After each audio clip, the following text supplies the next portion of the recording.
It was one of the most profound events in generations with huge consequences for the American economy and households throughout the country. This was the time a decade ago when the financial crisis erupted, a crash that most experts did not foresee. Its effects and of the recession that followed on income, wealth, inequality, and our politics are still with us. Tonight, our economics correspondent Paul Solman revisits how it all went down and the impact today of decisions made then. It's part of our weekly series, Making Sense. So this is where, in some sense, the crisis began. Yeah, this was the place where people were stumbling out of offices on the 15th of September 2008, the world having ended.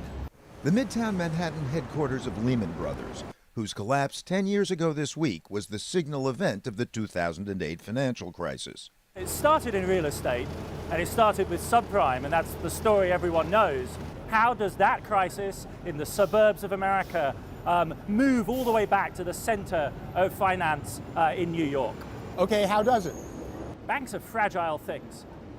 Classically, we think of them as funded by deposits, with households putting their savings into the bank, and then the householders begin to get panicked and take all their money out. But, says economist and historian Adam Tooze, author of the new book Crashed, banks like Lehman don't have deposits. What they do is borrow money from other banks, and that money runs faster than any depositor can run. So subprime mortgages begin to default. Lots of people are invested in those mortgages. Banks have a big stake. And so suddenly when banks look vulnerable, then they don't lend to each other anymore. Investors pull back. That's what happened? Yeah, that's the crucial thing. Afterwards, there was a congressional inquiry that went after the banks for selling the bad securities to investors who've ended up being ripped off. That wasn't, in fact, the dangerous bit. The real problem were the bad debts, the securities that America's banks kept on their balance sheets. In other words, Lehman not only created debt securities, bonds, backed by iffy subprime mortgages, it held on to them. When the debt started going bad, faith in Lehman collapsed. No faith, no credit, no credit, no Lehman. We came as close as we have ever come in history to a total cardiac arrest, not just of the American economy, but the entire world economy.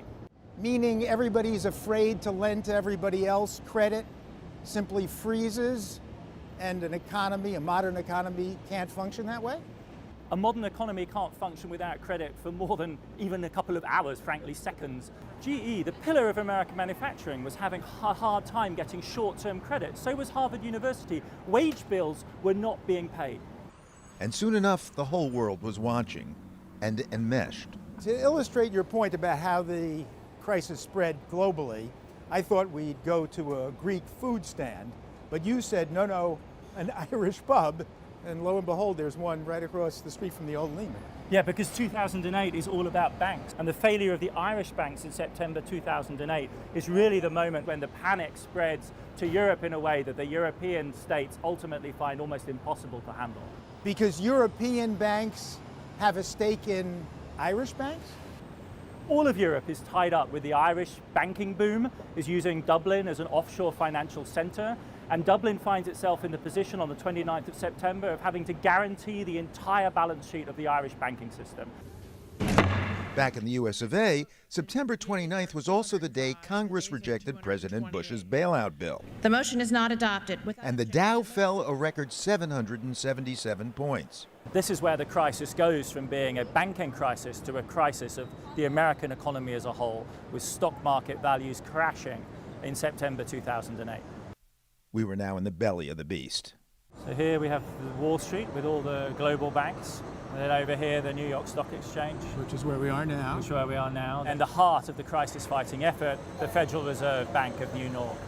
Ground Zero 929, the New York Fed. Here is where the system was saved.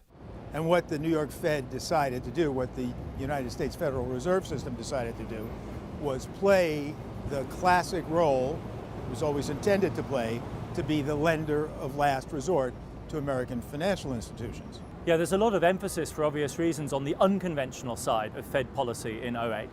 The bailouts, taking equity stakes in banks, or quantitative easing. But what really made the difference in the survival of the American and the global banking system in September 2008 was indeed liquidity provision, to take an asset which is very unattractive to sell in the moment of the crisis because its value may be suspect.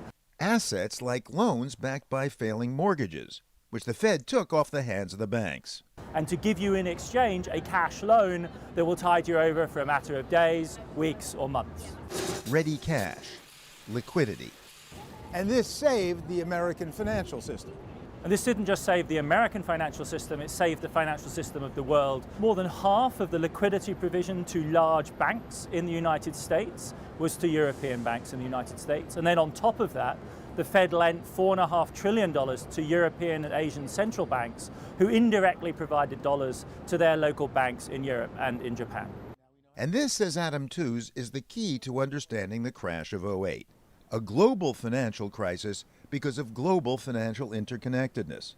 A crisis that would have been far worse had the U.S. not dispensed dollars worldwide. Wall Street is a global banking center, so you have banks from all over the world, and the Fed is providing them liquidity not out of the goodness of its heart, but to stabilize the American financial system, to stabilize the American housing market. And to stabilize the intricately interconnected global financial system, with players like Barclays of London, which bought the remains of Lehman. Yes, Barclays got hundreds of billions in liquidity too. So in the end, the system worked, right? I mean, we're on Wall Street, stock market, almost double what it was before the crash now. Well, it did if you happen to be one of the minority of Americans who actually has stock, and most Americans don't. And large parts of America have not recovered from the crisis. The San Francisco Fed was estimating that as a result of the lost growth in the US economy, the decade in which America grew below where it might otherwise have been, the recession probably cost the average American about $70,000. $70,000 in lifetime income, that is. So that is not something we're ever going to get back, regardless of what happens in the stock market. Which prompted a final question about the political ramifications of the crash of '08 at a final location. This is Zuccotti Park, just by Wall Street, the site of the famous encampment from 2011 that spawned Occupy and the discourse of the 1% against the 99%, the place where inequality in America today was really put back on the political map. Huge rage against bailing out the banks. And the other great political reaction to the crisis came 2 years earlier in the form of the Tea Party, the idea that irresponsible borrowers who'd taken on debts they couldn't afford were now going to be rescued by the federal government. One opens, if you like, the door to a more radical politics on the right. The other opens the door to a more radical politics on the left. Which is, of course, just where we are on the 10th anniversary of the crash of '08. For the PBS NewsHour, this is economics correspondent Paul Solman reporting from New York.